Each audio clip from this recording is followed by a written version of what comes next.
game. And Joe, we have Senator Rand Paul on the phone. He was in the batting cage when this happened. Senator, thank you for being on with us. Can you tell us what you heard and saw?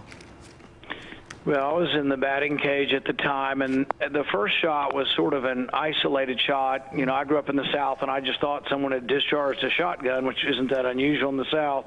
But then I thought, well, we are in the city. We're not in the country here. But then after the first shot, then there was a rapid succession of shots, 5 or 10 shots.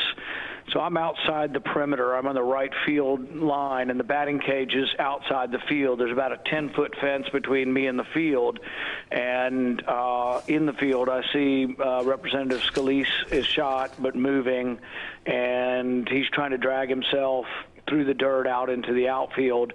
There are two staffers in right field, only about 10 feet from me, but there's about a 20-foot fence separating me from them.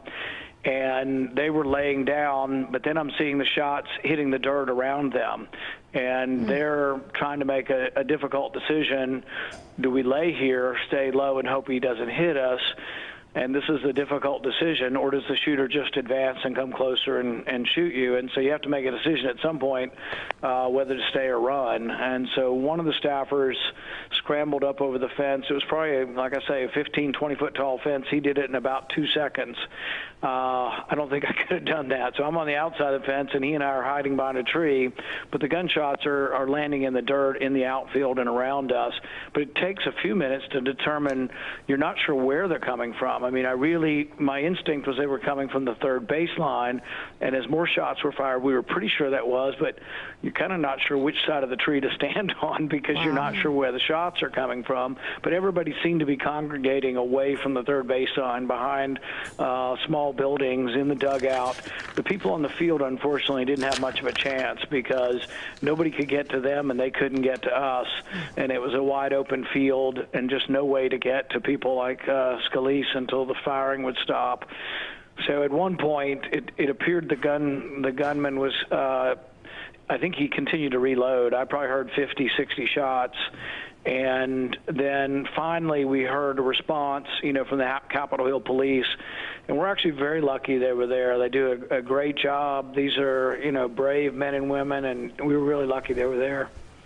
And did you see anything happen between the Capitol Hill Police or the security detail and the perpetrator? Did you see the perpetrator at all? I could see way in the distance, and everybody was saying he has a blue shirt on, but I could not see. The gun sounded like an AR-15 to most of us, and we couldn't see the gun, but it was a rifle. One of the things that's really fortunate, and probably why not everybody probably would have died, except for the fact that the Capitol Hill Police were there, and the only reason they were there is because we had a member of leadership on our team. If Scalise wouldn't have been on the team, unfortunately he was hit, and I hope he does well, but also by him being there, he probably saved everybody else's life, because if you don't have a leadership person there, there would have been no security there. Wow. Senator, how public is this practice, this congressional baseball practice, in terms of someone being there with a specific intent, a motive to shoot at people on a field? The indication would be that he would know that there were members of Congress there. So how public is this practice? Is it announced? Had you practiced there earlier this week or before? We've been practicing there for 2 months, and so people walk by all the time. People are friendly, and we live in a free and open country, and a lot of people think when I travel I've got security, and we're just like normal people. I go to the grocery store like a normal person. I buy my groceries. I go to the gas station, and so we practice out there, and we live in a country where we hope there's not such hatred or craziness, and I don't know, disappointing, sad. What do you know about what happened with the... Sorry, go ahead, Joe. That's right. Go ahead, Joe. Senator, we have breaking news. The breaking news continues, and we're trying to piece it all together from the different sources. But it says that Steve Scalise and 2 Capitol Police officers have been hurt. We had heard earlier that aides had been hurt. You talked about the 2 aides lying down in the outfield. Did you see whether either one of those aides who were lying down, the one who stayed or the one who jumped over the fence, whether either one of those 2 aides were shot? The one that made it over the fence with me got out, and we were picked up by a car driving by that had a congressional staffer who they knew him, and we jumped in the car and left the scene at that point. The Capitol Hill Police, from what my understanding is, like I say, incredibly brave and probably saved the lives of everybody there. Had they not been there, it would have been a massacre. And because there's no escaping a guy with a, if he's got several hundred bullets and we had no weapons and no place to hide.